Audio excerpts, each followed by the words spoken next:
అత్యాధునికమైన టెక్నాలజీతో fertility treatment అందిస్తోంది Medici IVF. ఈ రోజు ఇలాంటి కార్యక్రమాలన్నీ కూడా చంద్రబాబు నాయుడు గారు ఇలాంటి కార్యక్రమాలన్నీ కూడా చేస్తా ఉన్నా కూడా ఒక ఈనాడులో గాని, ఒక ఆంధ్రజ్యోతిలో గాని, ఒక టీవీ5లో గాని చంద్రబాబు నాయుడు గారి గురించి ఎవరు విమర్శించరు.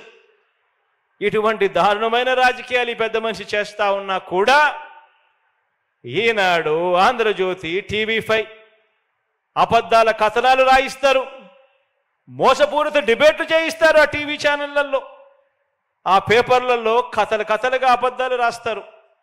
ప్రజల్ని మరోసారి మభ్యపెట్టడానికి అన్ని మాయలు మంత్రాలు ప్రదర్శిస్తారు. బాబు, ఈ పెద్ద మనిషి చంద్రబాబు 14 సంవత్సరాలు సీఎంగా పనిచేశాడు.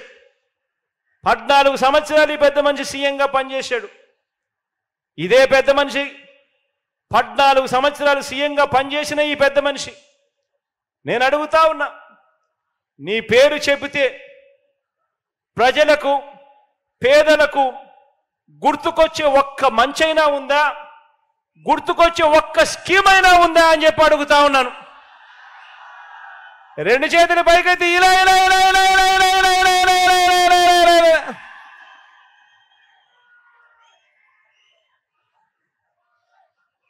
మన కర్మ ఏమిటి అని అంటే, ఇలాంటి వ్యక్తులతో ఈరోజు రాజకీయాలు భ్రష్టు పట్టినాయి. ఇలాంటి వ్యక్తులతో మనం యుద్ధం చేస్తూ ఉన్నాం. ఆలోచన చేయమని చెప్పి మిమ్మల్ని అందరినీ కూడా కోరుతా ఉన్నా.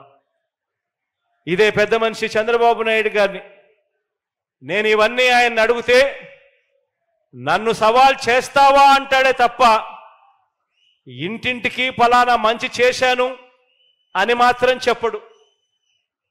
గ్రామానికి ఈ మంచి జరిగింది నా వల్ల అని చెప్పి తాను సమాధానం చెప్పలేడు. పేదలకు జగన్ మాదిరిగా నేను కూడా బటన్ నొక్కి 2,55,000 కోట్ల రూపాయలు పేదల అక్క చెల్లెమ్మల ఖాతాల్లోకి జమ చేశాను అని మాత్రం ఈ పెద్ద మనిషి నోట్లో నుంచి మాటలు రావు. చేయలేదు కాబట్టి చెప్పలేడు. ఇటువంటి దారుణమైన పరిస్థితుల్లో ఎన్నికలు జరుగుతా ఉన్న ఈ సంగ్రామంలో మనం సిద్ధం అంటూ ఉంటే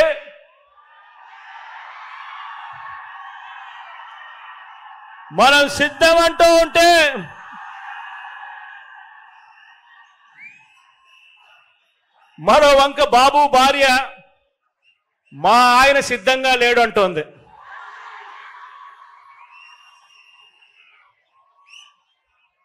ఏకంగా కుప్పంలోకి వెళ్ళి ఆమె బాయ్ బాయ్ బాబు అంటూ కుప్పంలోనే ఆయన అర్ధాంగి నోటే పంచ్ డైలాగులు వస్తా ఉన్నాయి. మరి ఇలాంటి ఈ బాబును ఎవరు సమర్థిస్తా ఉన్నారు అని అంటే ఆంధ్ర రాష్ట్రంలో ఉన్న ప్రజలు సమర్థించడం లేదు. చివరికి కుప్పంలో ఉన్న ప్రజలు కూడా సమర్థించని పరిస్థితి. కానీ ఇటువంటి బాబుకి ఎవరు సమర్థిస్తున్నారు అని అంటే ఏనాడు ఏపీలో లేనివారు, ఏపీకి రానివారు, వారి సొంత ఊరు ఏదంటే ఎవరికి తెలియని వారు, వారికి మన రాష్ట్రంలో ఓటే లేనివారు, ఇక్కడ మన రాష్ట్రంలో దోచుకోవడం, దోచుకున్నది పంచుకోవడం, దీనికి అలవాటు పడిన వారు మాత్రమే, అలాంటి నాన్ రెసిడెంట్ ఆంధ్రాస్ మాత్రమే చంద్రబాబు నాయుడిని సమర్థిస్తారు.